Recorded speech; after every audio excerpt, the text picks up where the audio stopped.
Okay. Good evening. I hope everybody are doing okay so far, and you are gaining your experience and knowledge. So now uh, it is a continuation of morning talks, kind of. Not exactly, but kind of. In the morning, uh, there was opportunity to listen to you to Bhante Ji. Bhante Ji was explaining why we meditate, the purpose of meditation. So, in this talk, it's going to be some kind of details and as well as to connect with general ideas of meditation because we need this information to really see the results. The deal that we have with the meditation is very important to know ourselves to get the results. So, having that purpose, let us discuss about meditation. And if there is more questions, more clarifications that you need during the Q&A sessions, you can ask. And you might see in the Sangha hall, there's a box for Dhamma questions. You can write on papers all the questions that you have and put into that box. Then we can take to discuss all these questions. So let us see. These are regarding the posture because as a beginner, sometimes you might have idea and thoughts and because, these days social medias are very powerful. Through the social media, sometimes you may take some ideas which is not directly connected with the real meditation path. So therefore, you can see there are 6 kind of posture that you can use to meditate. Very important thing is any of these posture, the body should always keep upright. The head should be straight forward. These 2 things are unique, any kind of these postures. Some traditions, they have different kind of postures, but in first three pictures, you can see clearly the way how we should keep our palms. Because sometimes we have noticing some people keep palms like this, that, and some people like to do that. These are also meditation posture, not in our tradition. We have to give, you came to this place to learn meditation from us. So therefore, there are so many other methods, traditions around the world. We are connected with original teachings of the Buddha. So we like to teach that traditions. So whatever the things, taking all the information, then you can find which is the suitable for you. It's completely up to you, but we have to teach because you are here in this monastery to learn from us about our traditions. Actually, this is not the tradition, the teachings of the Buddha, how the Buddha explained meditation. So we supposed to give that explanations, benefits for you all. So this is regarding the posture and the way how we should keep our body parts. So then in Mahasathipatthana Sutta is mentioned, Bhikkhu, having gone to the forest to the foot of a tree or to an empty hut, sits down, so having folded his legs crosswise, strengthened his body, and set up mindfulness in front of him. Just mindful, he breathes in, just mindful, he's breathed out. So this is the explanations that you can directly see in Mahasatipatthana Sutta.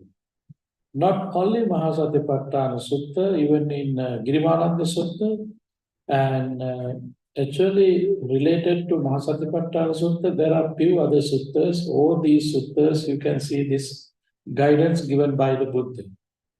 Given by the Buddha. So, in here particularly mentioning something, go to the forest, to a foot of a tree or to an empty hut, sits down.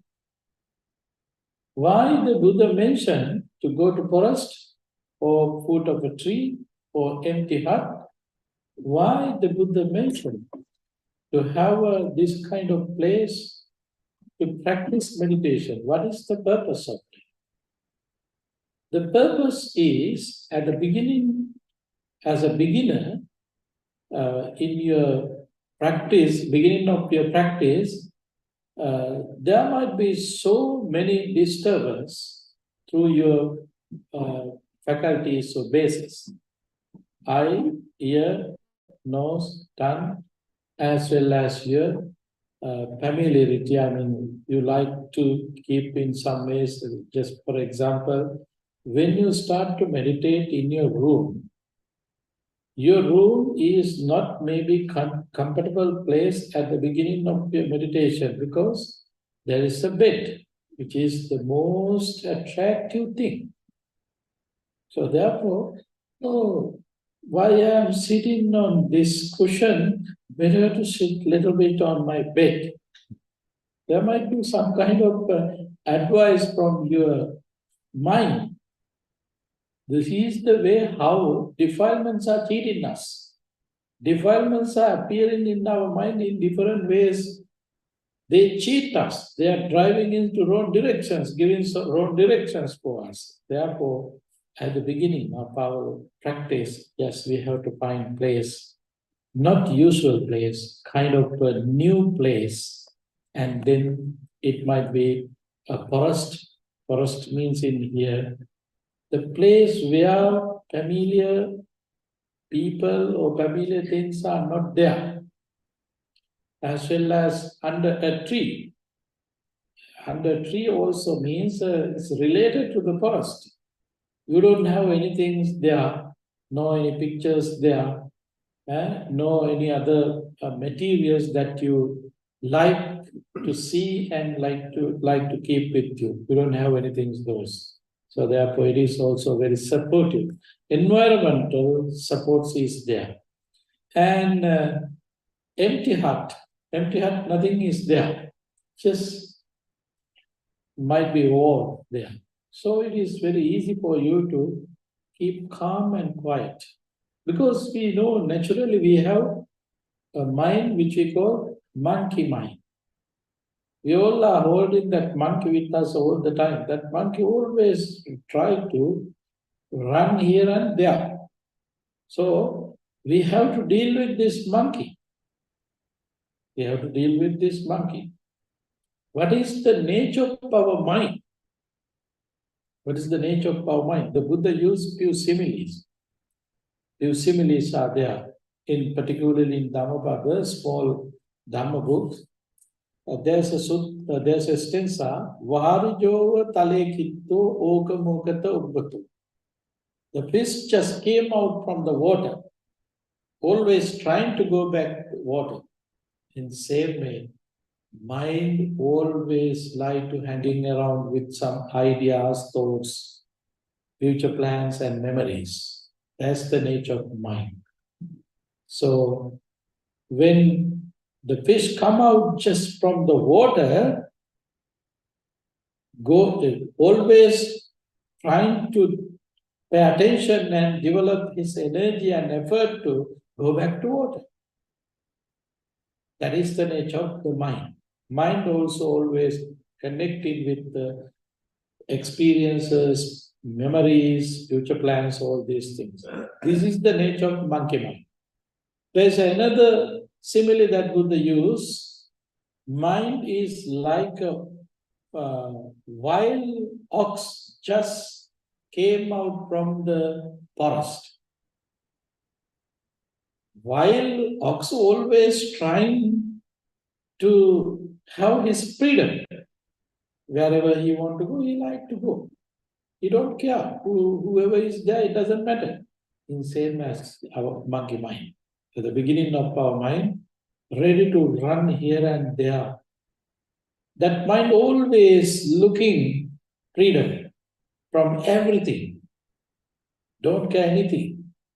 Freedom is the main thing in our mind because our mind is always willing to get that freedom, enjoy that freedom. But that kind of monkey minds not helping us to develop anything. Always stress, anxiety, depressions, and all the unwholesome stages would be there. That's why we want to tame our mind. So, knowing this nature of your mind, we ready to find a place, suitable place, to start our practice. But later on, when you're familiar to your practice, then you can practice wherever. Even in the traffic lights, you can practice. While you are holding for color traffic lights for the traffic, you can practice meditation. And if there is someone, driving on heavy traffic, you can practice meditation. So in the flights, you can practice, yes, anytime. So when you're familiar, when you experience with the techniques, when you connect to the technique, so it is easy for you to practice. But as a beginner, yes, you need to find suitable place. There are some advice given by the teachers. Normally, the teachers always asking their students, okay, at the beginning, to practice your meditation, you can find time in the morning and in the evening. They say so, they advise so.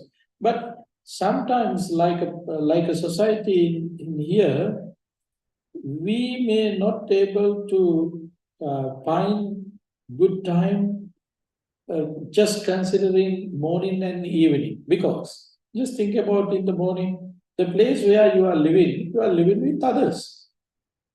There would be some other people. If you are living in a family, there might be kids, there might be adults. Kids are getting ready to go to school, adults are getting ready to go to work. So in the morning, the place where you are dwelling, your house might be kind of very busy place.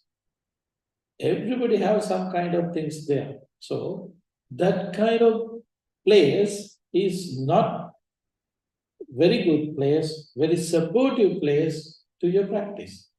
And same as in the evening, everybody coming from their work, their school, and their other activities, coming back to home. At that moment also would be kind of busy moment there. So that time also would be not good time to find a calm and quiet moment in your place. So therefore, thinking thus, we can analyze in all the details. Analyzing the daily routines in there, you can find what is the best time and best place to practice meditation yourself. So this is the way how you can find empty and calm, quiet place in your place.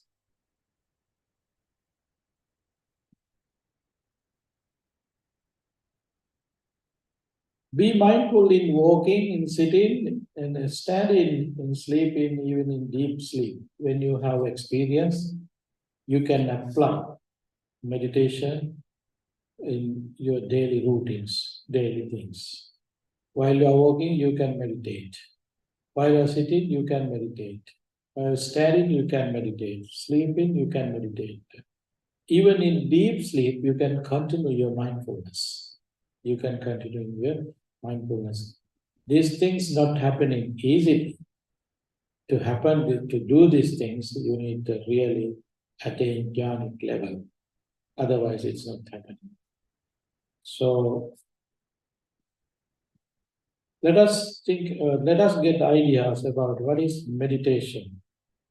Briefly, some people explain meditation can be different for every person.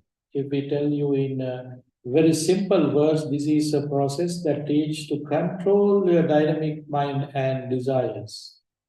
And also, every person helps recognize the infinite powers inside. The Buddha used a word, Panya Yudena Jitancharakya Animationosya. We have a weapon which is the most powerful weapon in the world.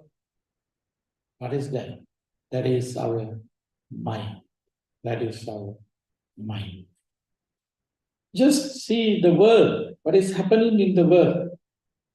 Each and every movement, what is happening in the world, happening according to the mind. Mind is the leader, mind is the forerunner. Everything happening according to the mind. Through our experience, we can compare the materials that we are using in this present situation. All these materials have been developing in some degrees. The materials that we use at the beginning of our life are different. For example, in our experience, we can say, few years ago, maybe 20 years ago, we did not have much facilities even though to use cell phone. We did not have much facilities. It was a dream for us to have a conversation through the phone, looking at each other. We did not thought years ago, but today we can do it. I can see my mom, even she is living far away. I can talk to her. I can see her face. She can see me. And even she can recognize, oh, look like you are tired. She can recognize. Huh? She can recognize my voice. Oh, it seems you are kind of sick. All these facilities they are increasing. How these facilities are increasing? Materials? How? Through the mind. Through the mind. All these changes happening according to someone's mind. Someone's mind, not created by unseen power. Power of your mind. Power of your mind. So we have kind of benefits to see the power of your mind. See the power of your mind. People who practice meditation and who attain jhana, they were able to see things without any material support, which we call Dibba Chakku, divine eye. People who practice meditation and attain jhana, they were able to listen to things without any gadgematic. Modern world, we are completely dependent on all these materials, but the people through their meditation, through their achievements of their concentration, they are able to connect with these things. Divine ear, divine eye, all these things are there. That's the reason that explaining some discourses, the power of Buddha. Buddha had been communicating with 10,000s of galaxies. 10,000s of galaxies. Buddha had been communicating. Particularly, you can see the first sermon delivered by the Buddha with Dhammacakkappavattana Sutta. In Dhammacakkappavattana Sutta, it's explained right after the sermon, 16 Brahma world was able to listen to that Dhamma talk. 16 Brahma worlds, Brahmas who are in that Brahma worlds were able to listen to that Dhamma. So, how? The power of mind. The power of mind. So therefore, mind power is infinite. Through the meditation, yes, we can open our mind to see, to recognize that power. So if someone says, I'm so stressful, it means something regarding your mind. How we can reduce that stress? Through the development of your mind. Through the development of your mind. We have so many matters in our day-to-day life. To find the solutions for each and every matters, mind is the most important thing. So we practice meditation to get a clean mind, to have a clean mind. To clean from what? Clean from defilements. Defilements. The Buddhist explanations, there are three achievements of a late pole path. As we know, in the morning we discussed, we just mentioned Bhante Noble Eightfold Path. So, Noble Eightfold Path is the application, practice. Why we apply Noble Eightfold Path? To practice, to our day-to-day life, to achieve something. What is that achievement? What we are willing to achieve? Four Noble Truths. Four Noble Truths is our goal to achieve. What does it mean? Suffering, cause of suffering, end, the way how we can end that suffering. These are the four things about that Four Noble Truths. So we are willing to achieve that goal. Who can see that, who can realize that Four Noble Truth? People who develop their mind in this way. Apply Noble Eightfold Path. There are three steps that you can achieve. All these are mental development, morale, concentration, wisdom. Sila, Samadhi, Panya in Pali.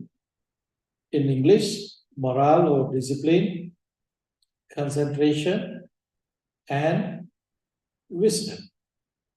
In here, all these words are very familiar for you. Morale, discipline. But discipline, when we use the word discipline, it means it's something regarding your behavior. Yes, it is something regarding your behavior, but not. It is not just physical behavior, because as just we discussed, mind is the leader, mind is the forerunner. Everything happening according to our mind. Everything happening according to our mind. You all are here not because of your body, because of your mind. You got a message from your mind. I want to go to meditation. I want to get some ideas. I want to develop my knowledge. I want to introduce new things to my day-to-day life. Having that goal, you came to this meditation.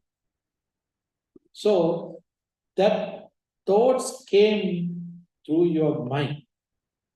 Through your mind. If you don't have that invitation, never happening. You're not able to come to this place. You're not able to come to this place. So therefore, everything happening, every movements of our physical body happening according to our mind. Mind is the leader, mind is the forerunner. When we do something with the wicked mind, the result should be bad. When we do something with the pure and clean mind, the result should be very wholesome. So seeing this nature, we are ready to apply Noble Eightfold Path, Noble Eightfold Path to our day-to-day life, to develop our morale, discipline, concentration, as well as wisdom. Wisdom means thinking ability. Wisdom means thinking ability. Who can think deeply, widely, and quickly. That is the meaning of wisdom. So what are the activities that we have there in Noble Eightfold Path? These are the three activities: generosity, meditation, and precepts. Generosity, meditation, and presence. These are the three activities that there you basically act. I mean, in grassroots level, these are the activities that you can apply. Generosity, meditation, and precepts. So, generosity. How you can be generous person? There are three ways that you can practice generosity. Sharing basic things with others. Basic things means food, clothes, lodging, medicine. These are the basic necessities for basically for all human beings. If you are willing to share with someone all these basic things, you practice in generosity. Your generousness is increasing. That is one thing. Another thing, your knowledge, your experience, wholesome thing. If you are sharing with others, it is another way that you are practicing generosity. And the third way, helping to live someone happily, peacefully, without any doubt and fear. Helping to have their life safely. That is another way that we can practice generosity. So these are the three ways that we can practice generosity. In Pali, it's called Amisadana, Dhammadana, Abedana. Abedana. Amisadana, giving basic, and Dhammadana means sharing knowledge and experience, benefits to help in wholesome path, not other knowledge, not other experience. People have different kind of knowledge and experience, but we have to know whether it is wholesome or unwholesome. In here, particularly talking about wholesome knowledge. Wholesome knowledge. There is no harm to yourself. There is no any harm to others, as well as both you and others. So this is the wholesome knowledge. This is the wholesome experience. Otherwise, people have skill. Killing is skill. Stealing is skill.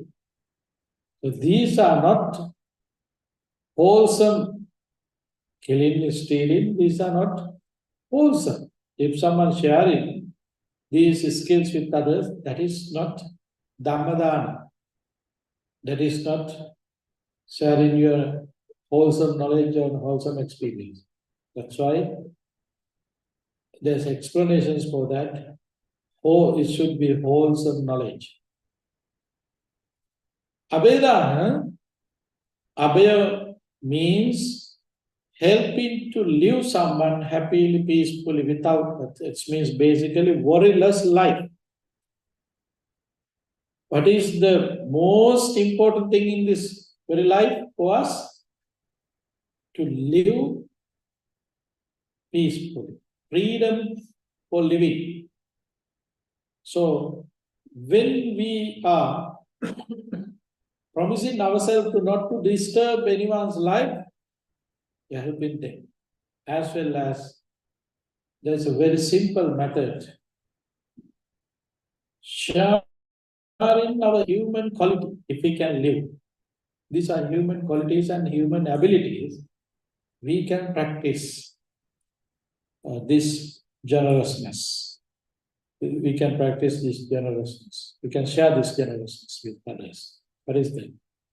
Just smile into others. Gently, if you can smile to someone, you are helping to that one to reduce his stress and fear.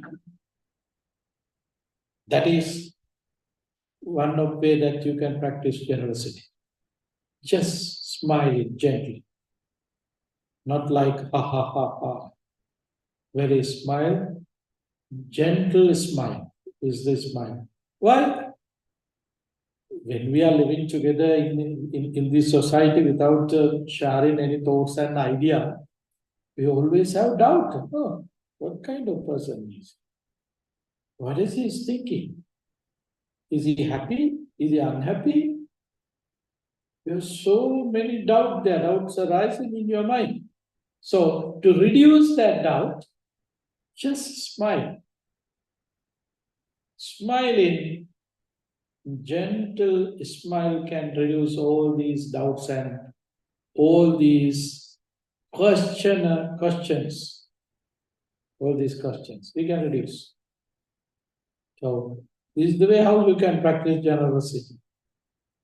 So when we're talking about giving basic needs, oh, someone can think, I'm poor, I don't have materials to share with others, only materials I have for myself. Someone can say so. No, it doesn't matter. Even though you are living under the bridge, under a tree, it doesn't matter, you can practice generosity. How?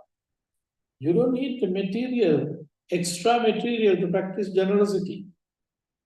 This body does not belong to you. While you are eating, when you are able to eat with loving kindness thoughts, with the help of this food, this body be well, happy. This body gain energy to do good things. You are practicing generosity.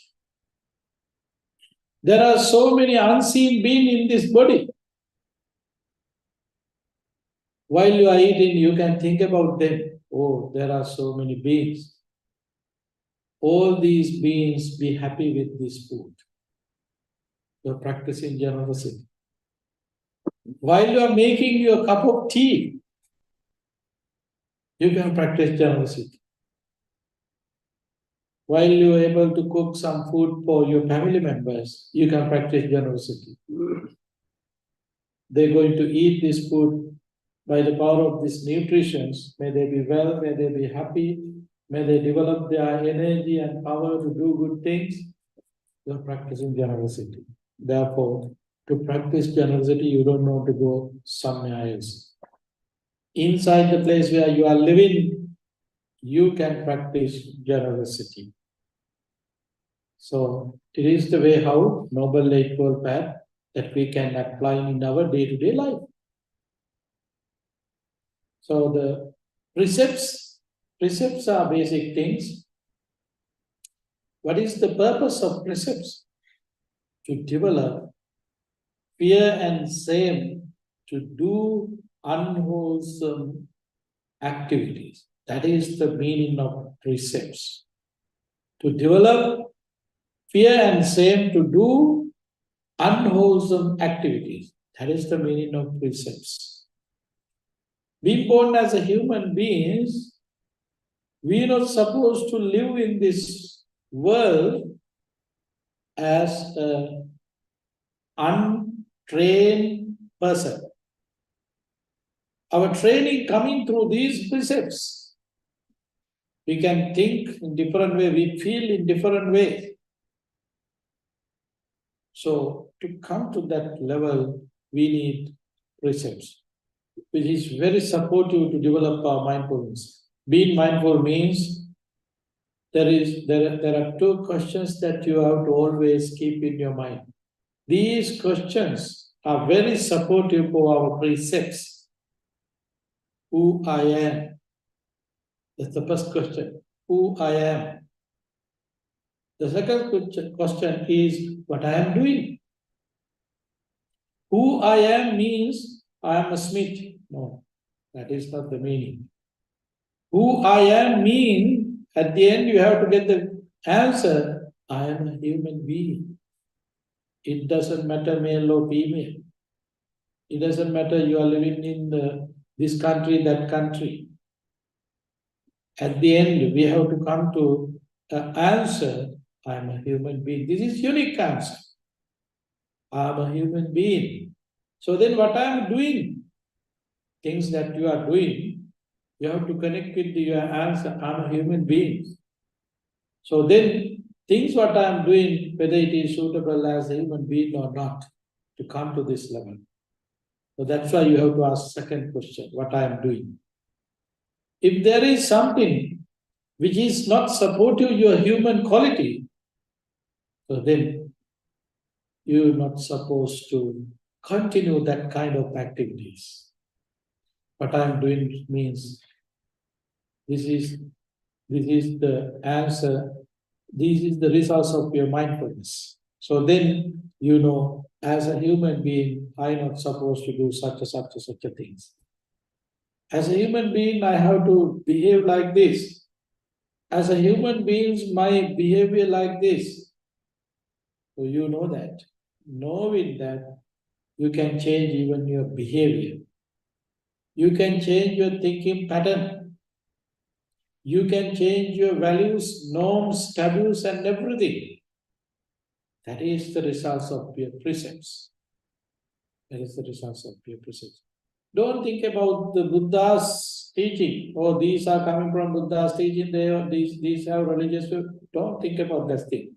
Ask these questions all the time. Who I am, what I am doing. Who I am, what I am doing. Then you can make your life according to your views, your perceptions. So then you can work on your behavior to change if there is anything that you're supposed to change or anything that you want to add or anything to do. Yeah. All these things can do just keeping these two questions yourself. Forget about the religions, meditation, everything. These two questions enough regarding precepts, sila. So the next activity is meditation. Meditation is the technique that we can use to develop our mind. Actually, I don't know what is the real meaning of meditation, because meditation is an English word. I don't know any English. I'm just trying to communicate with you.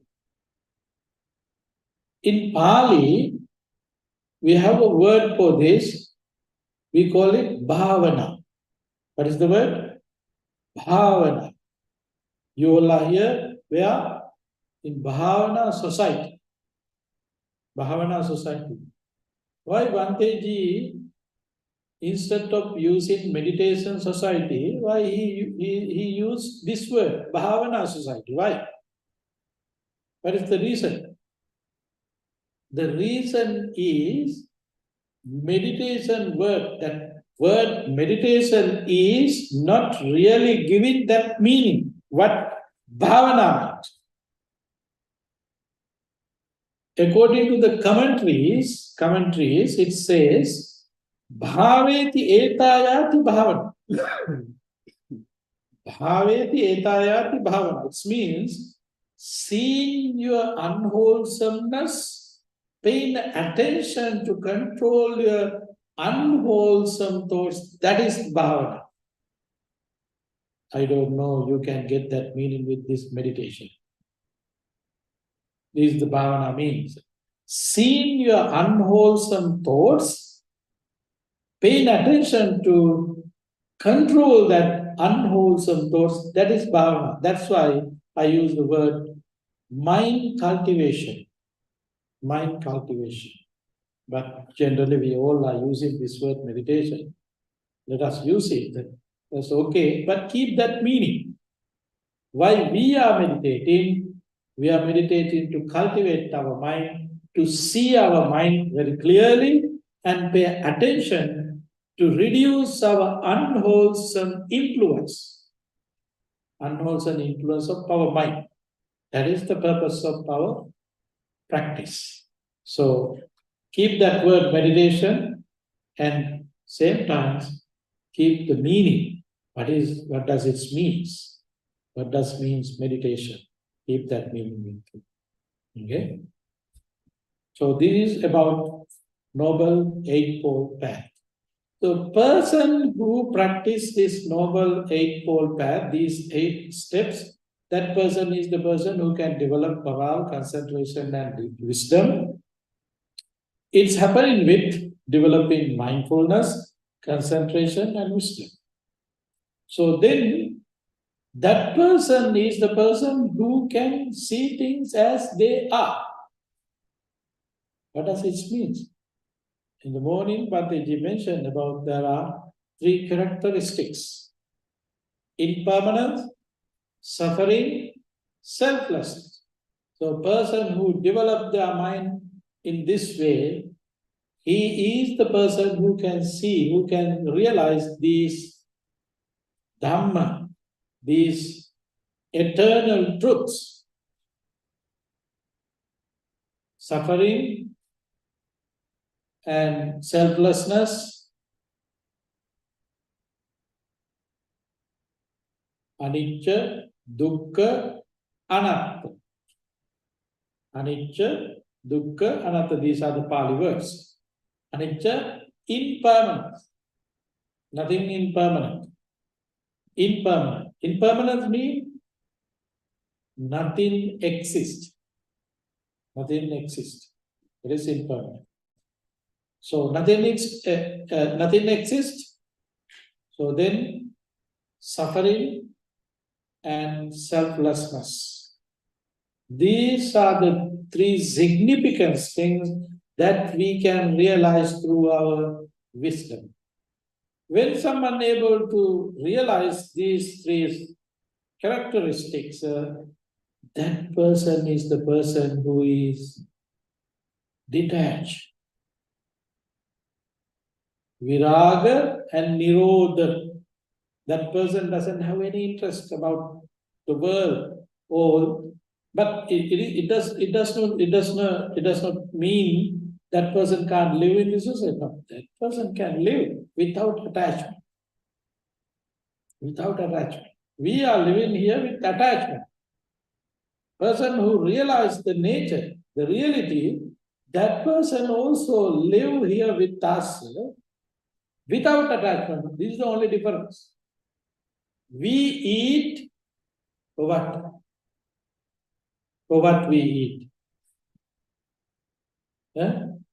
Because of our desire. When the time comes, we know, we don't think about our stomach. We think, oh, now it's 12. I have to go for lunch. You don't think about whether you're hungry or not. You are thinking about the time, oh, this is lunchtime, I have to go to eat something. But enlightened beings are not like that.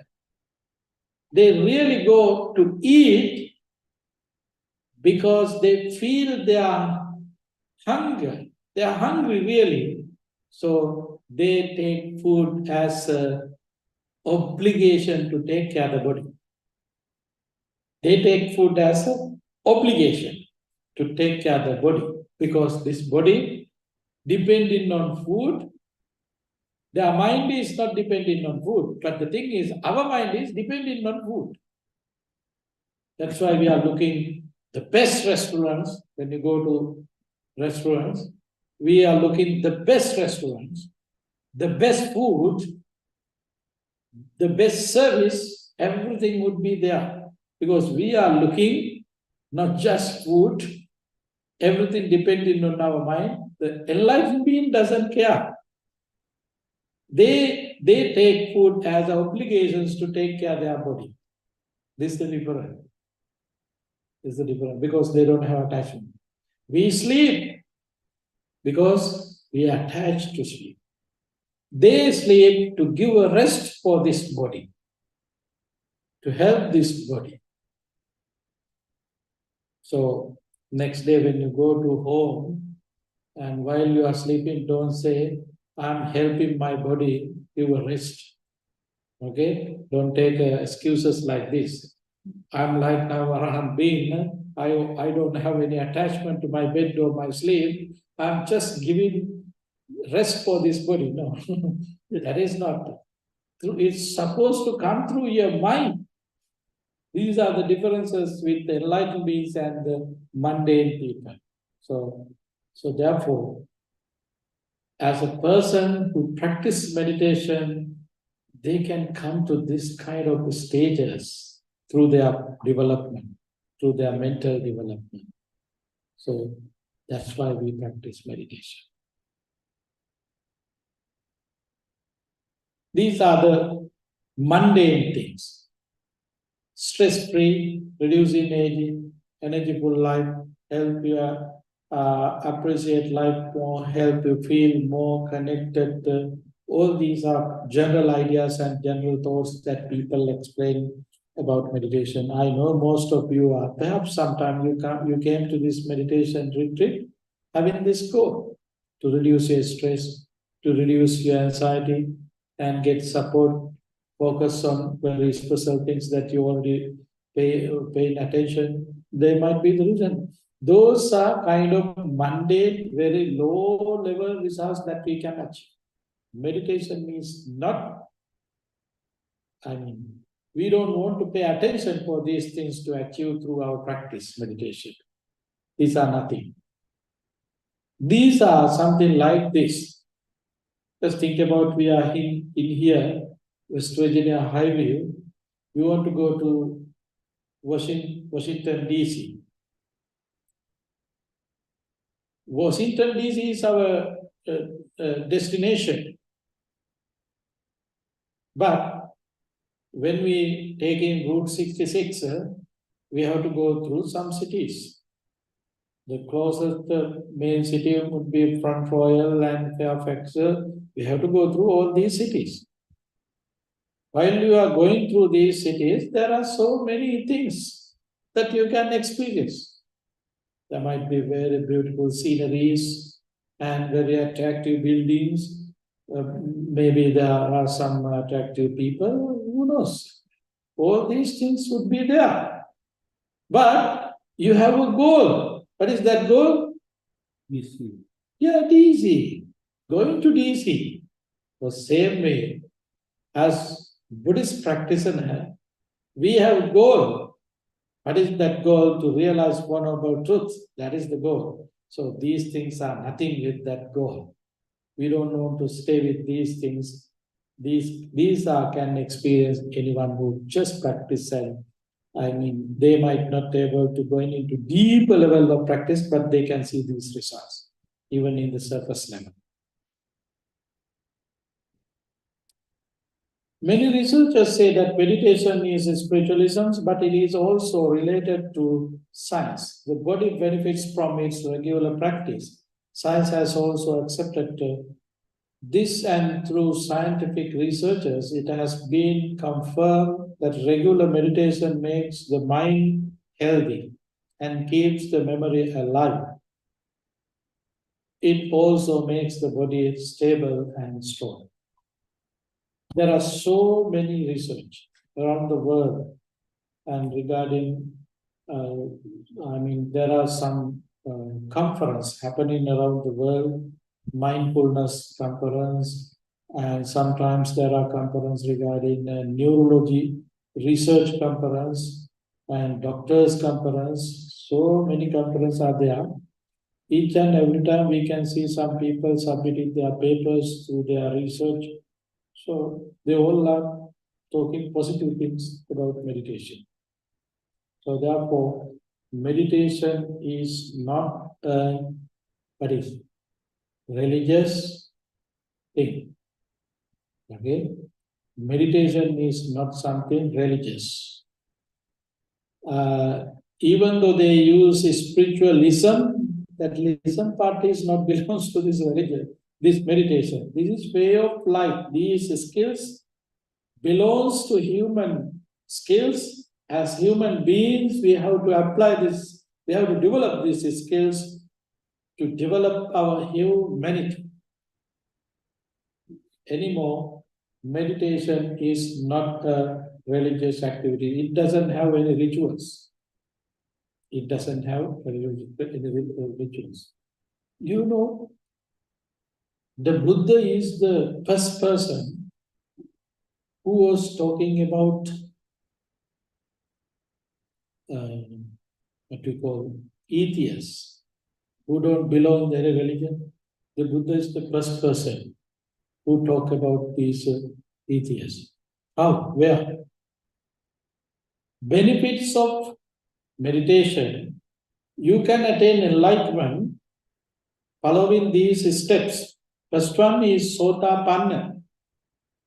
Sotapanna means there are three significant roots regarding unwholesome, ready to eliminate at the age Sotapanna. When someone becoming Sotapanna means that person eliminating three kind of roots, unwholesome roots from their mind. What are those? Sakkaya wrong views is the first one. Vijikicha, doubt, the second one. Third in Silabbata Paramasa, it means rituals. All religious activities and beliefs are reducing and get completely eliminated, attaining Sotapanna. He is the real person who does not believe any religion. So the concept coming from the teachings of the Buddha. So therefore, someone practice Buddhism not to become a religious person. Practice Buddhism, go beyond the religion. Go beyond the religion. Not to believe things, to experience yourself. So it's explained in few suttas. So therefore, it is really scientific methods, and that's why in field science they are able to see things, benefits of practice meditation. Very important thing is makes the body stable and strong. You can experience it yourself. You don't know to depend on someone else's research. You can do a research yourself. How would be your meditation practice and the changes of your mind and the body. You can see it. American psychologist David Crosswell has written in the Annual Review of Psychology, citing much research in 2003, that brain relaxation is related to our daily life. As such, mention of meditation is found in almost all religions. However, it has a deep connection with Buddhism. All other religions talking about concentration meditation. We call samatha practice. Vipassana practice only you can see in the teachings of the Buddha. The Buddha is the one and only teacher who explained Vipassana practice inside meditation. All other teachers, religious leaders, had been talking about samatha, concentration meditation. The maximum level that they can achieve jhana. There were people even before the Buddha who attained jhana. According to the life stories of the Buddha's father, King Suddhodana, had a teacher named Kaladeva. The day that he born, Prince Siddhartha born to the world, his father's teacher, Kaladevala, knew his students, King Suddhodana, have a baby, so he wanted to see a newborn baby. He came to the palace where they were. So at that palace, there was some kind of miracle happened. At that moment, that person, the teacher of King Suddhodana, said, this young man one day would be renounce the world and he is going to become the Buddha. He said, using his jhanic power. He said so, using his jhanic power. So therefore, there were people before the Buddha who attained some kind of jhanas and who developed their mind into top of kind of higher level, and through their development, they were able to explain the world in different ways.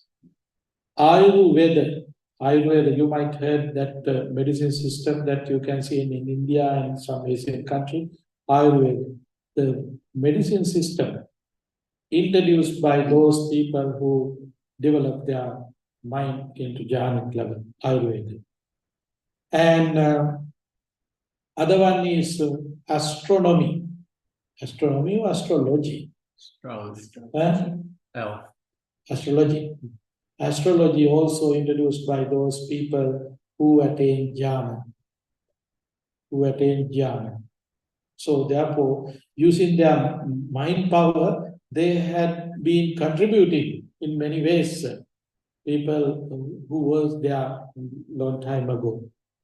So that's why even today, when we're talking about health, Ayurveda system have kind of development around the world, becoming popular subjects around the world. I don't know why. I hope that might be the reasons because it's come through the power of their mind. That is something else. But anyway,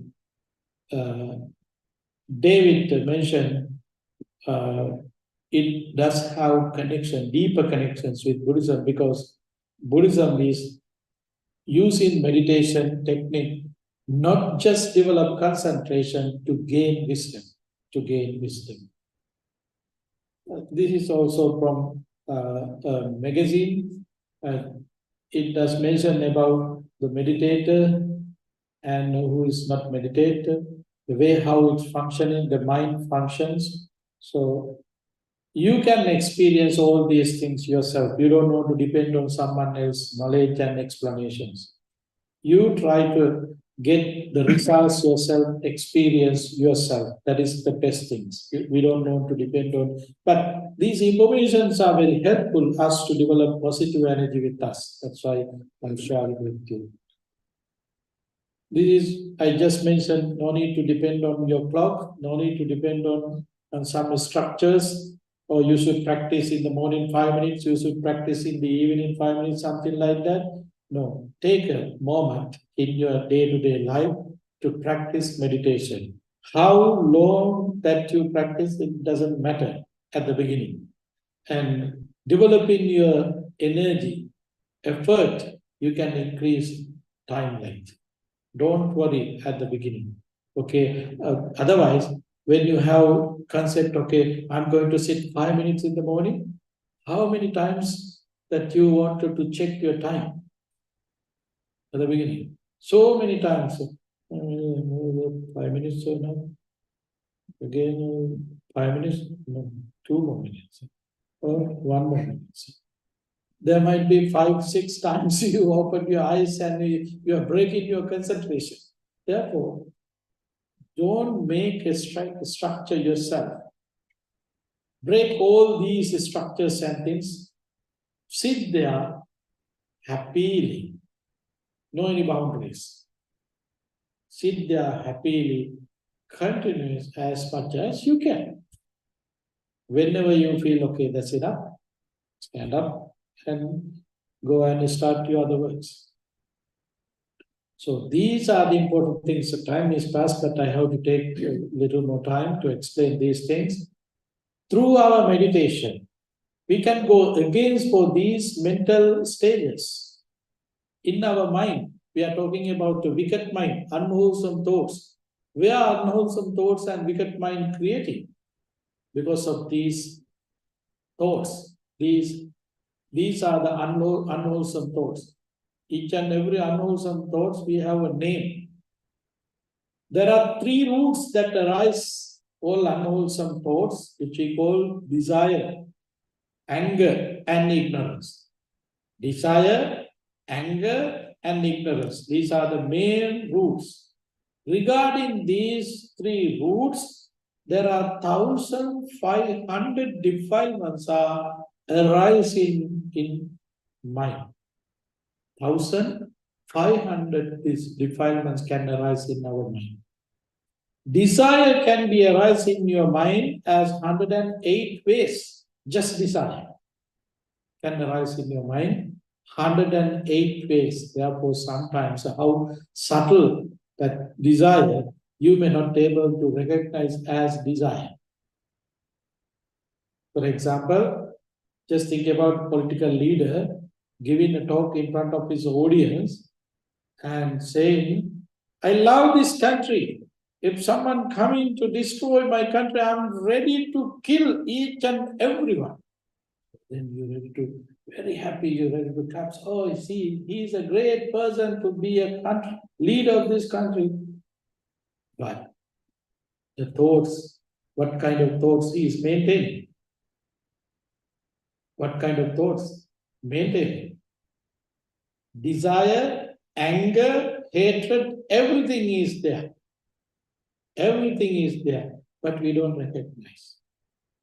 Sometimes I have met some people, they say, I'm proud because I'm Buddhist.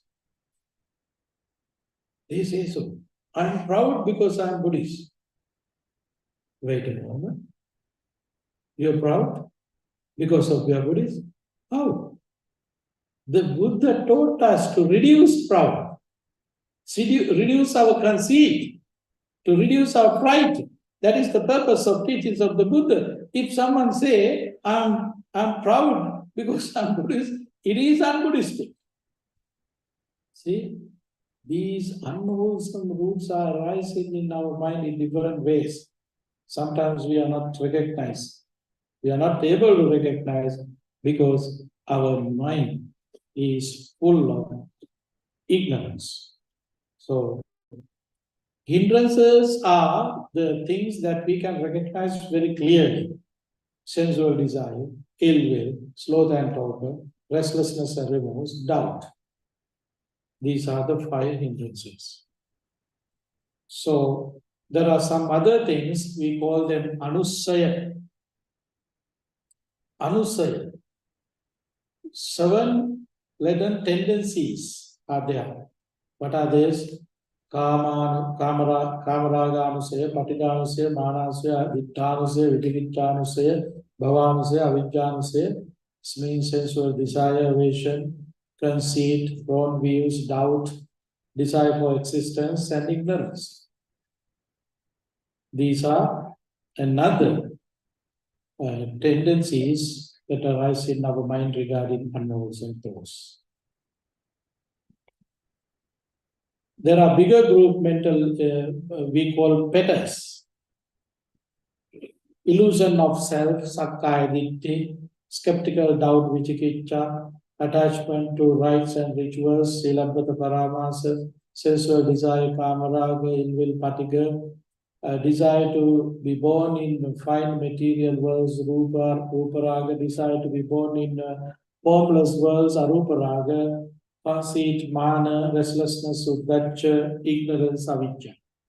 As I discussed at the beginning, when someone attains the first level of sainthood, sotapanna, these 3, illusion of self, sakkaya ditthi, skeptical doubt, vicikiccha, attachment to rites and rituals, silabbata paramasa. These are the 3 roots that that person is going to completely eliminate. That is in first level sotapanna. The sakadagami level, sensual desire and ill will, you're going to control.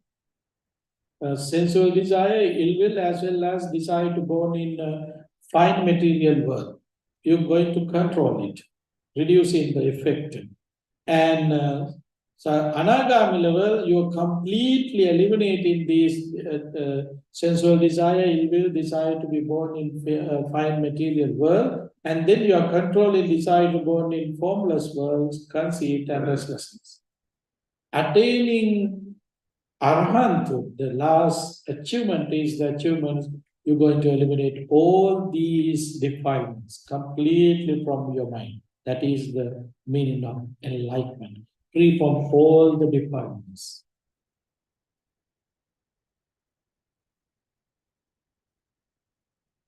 There are 4 taints or fermentation we call cankers. Desire for sensual pleasure, kamasava, desire for continuous existence, bhavasava, false views, dittasava, ignorance, avijjasava. All these fermentations or cankers, stains are there regarding our mind, unwholesome stages. So now you learn about 5 hindrances, fetters, and inherentains or fermentations. All these are the defilements that arise in your mind. These are the defilements that you're going to eliminate through your practice meditation. not just meditation. These are not able to eliminate just practicing meditation. Active in noble eightfold path. Active in noble eightfold path, which means developing your moral, discipline, sila, samadhi, concentration, and your wisdom, gaining wisdom. To gain these three steps, you need to practice. You have to observe precepts, and you have to practice generosity. You have to meditate.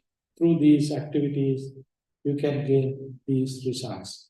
So you can free from all defilements. So these are the basic explanations about meditation, why we meditate. What is the purpose of meditation? What is the main way that we can be happy life? Why we are unhappy? Living with all defilements, we are always unhappy. Living with these defilements, we are driving into wrong directions. So therefore, through the meditation, we can control. Through the meditation, we can eliminate all the defilements.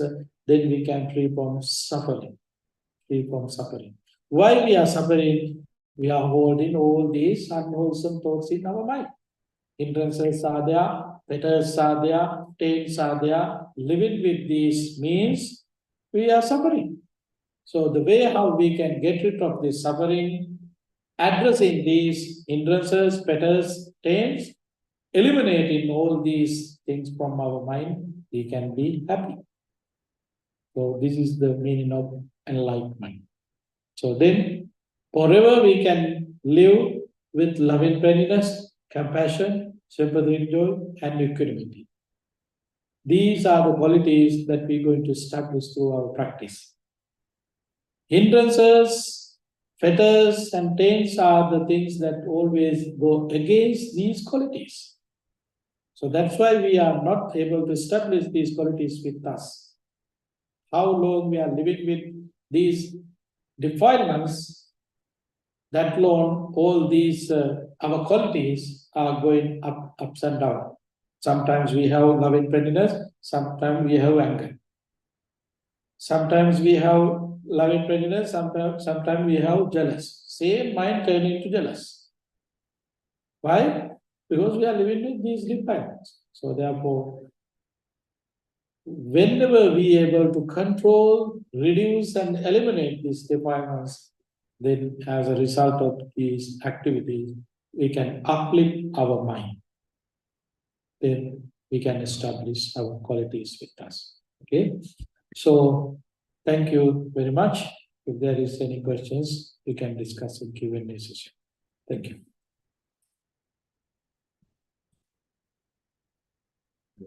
Thank you.